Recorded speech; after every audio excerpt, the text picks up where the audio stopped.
Praise the lord. యెషయా గ్రంథం 58వ అధ్యాయం 14వ వచనం. నీవు యెహోవా యందు ఆనందించదవు, దేశం యొక్క ఉన్నత స్థలముల మీద నేను నిన్ను ఎక్కించదను, నీ తండ్రి అయిన యాకోబు స్వాస్థ్యమును నీ అనుభవంలో ఉంచదను. లోకంలో చాలామంది చాలా వాటిని బట్టి ఆనందించాలనుకుంటున్నారు. వారికున్న డబ్బును బట్టి, వారికున్న అందచందాలను బట్టి, వారికున్న వ్యాపారాలను బట్టి, వారికున్న అంతస్తులను బట్టి, లోకంలో ఉన్నటువంటి విలాసవంతమైన జీవితాలను బట్టి, విందులు వినోదాలను బట్టి ఆనందించాలనుకుంటున్నారు, ఆనందిస్తున్నారు కూడా. కానీ మనం చూస్తున్నాం చాలామంది జీవితాల్లో ఆనందం శాశ్వతంగా ఉండట్లేదు. కానీ ప్రభు నీతో ఇస్తున్న వాగ్దానం ఏంటంటే, నీవు యెహోవాను కలిగి ఉంటే, నువ్వు నిజంగా దేవుని కలిగి ఉంటే నువ్వు ఆయనందు ఆనందిస్తావు.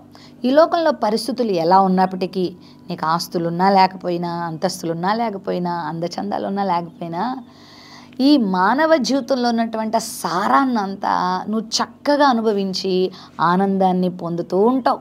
చిన్న చిన్న సమస్యలకు, చిన్న చిన్న అపవాది కలిగించేటువంటి శోధనలకు నువ్వు బెదరవు, అదరవు.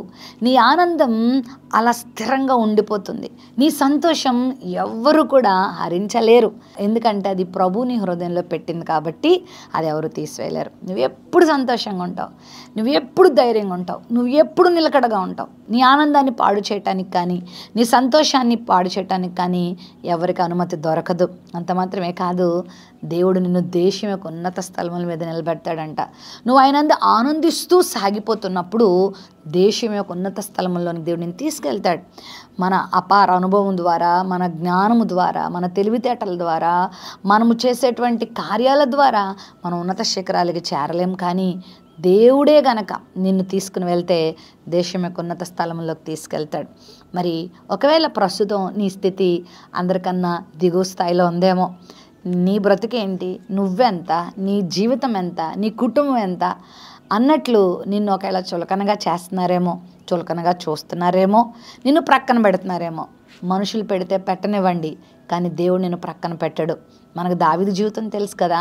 ఫిలిష్తీయుడు సూర్యుడైనటువంటి గొల్యాతుతో పోరాడవలసినటువంటి అన్నలు బెదిరిపోయి ప్రక్కకి వెళ్ళిపోతే వారి దగ్గరికి పలకరింపుకు వెళ్ళినటువంటి దావీదుకి విషయం తెలియంగానే, ఏంటన్నా సంగతి నాకు చెప్పండి, నేను పోరాడతాను అతనితో అని పలికితే, నువ్వెంత, నీ వయసు ఎంత, నీ అనుభవం ఎంత, నువ్వు గొర్రెలు కాచుకునేటోడివి, గొల్యాతుతో పోరాడతావా, పక్కకెళ్ళు అని అందరూ తనని చులకన చేసి నెట్టివేశారు. కానీ దేవుడు అలాంటి వాడినే తీసుకొచ్చి ఫిలిష్తీయుడైన గొల్యాతును జయింపచేయడమే కాదండి, యావత్ ఇశ్రాయేల్ జనాంగాన్ని అంతటికీ కూడా రాజుగా చేసేసాడు. ఏ నోరైతే నువ్వెంత, నీ బ్రతుకెంత, నీ కుటుంబం ఎంత, నీ అనుభవం ఏంటి అన్నవాళ్ళే దావీదు హెచ్చించబడుట చూసి దేవుని స్తుతించకుండా ఉండలేకపోయారు. దేవుడు చేసిన మహత్కార్యాన్ని వారు కన్నులారా చూశారు. నీ స్థితిని కూడా దేవుడు అలా చేస్తాడు. ఏం బాధపడకు. ప్రస్తుతం నీకున్న స్థాయిని బట్టి, నీకున్న చదువుని బట్టి, నీకున్నటువంటి దీనస్థితిని బట్టి, నీకున్న కుటుంబ నేపథ్యాన్ని బట్టి మనుషులు నిన్ను వేలెత్తి చూపిస్తున్నారేమో, దేవుడు నిన్ను హెచ్చించబోతున్నాడు.